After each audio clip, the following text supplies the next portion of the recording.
დღეს გვექნება საჯარო გაშლა სახელწოდებით რას ფიქრობს ჩაფიქრებული პიროვნება. ჩაიფიქრეთ პირდაპირ ახლა არსებულ სიტუაციაში ადამიანი, ვიზეც გაინტერესებთ თქვენთან დაკავშირებით რას ფიქრობს, რას გრძნობს და მივიღოთ პასუხი.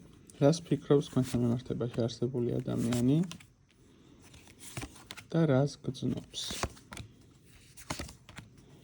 ნახეთ, არსებულ სიტუაციაში, რასაც მიჩვენებს, ძალიან გაურებულ მდგომარეობაში არის ეს ადამიანი და რაღაცა მომენტში საკუთარი თავის თვითონვე ვერ გაუგია თქვენთან მიმართებაში, როგორ მოიქცეს, რა გააკეთოს, რა იქნება სწორი, რა იქნება არასწორი.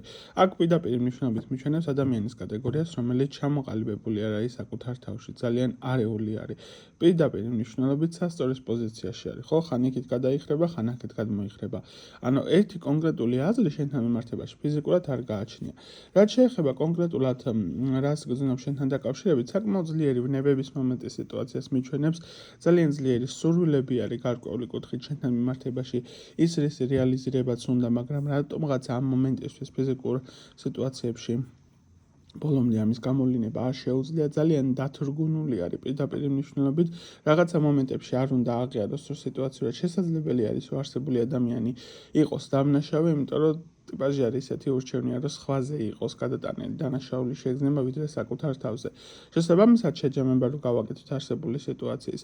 ეს ადამიანი შენთან მიმართებაში მუდმივად მიჩვენებს, რომ ფიქრი აქვს, მომენტებში საკმაოდ კარგი, მომენტებში ხასიათები ეცვლება და რაღაც ნეგატიურ ასპექტში არის, ძალიან ცვალებადი დამოკიდებულება აქვს, მაგრამ თემა არის, რომ ძალიან ძლიერი ვნება და სურვილები არის შენთან მიმართებაში. სიყვარულის პოზიცია არის.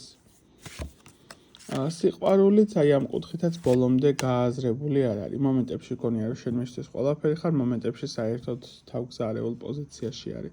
მთლიანობაში ესეა თუ ისეა, მაინც სურვილები შენთან მიმართებაში არის.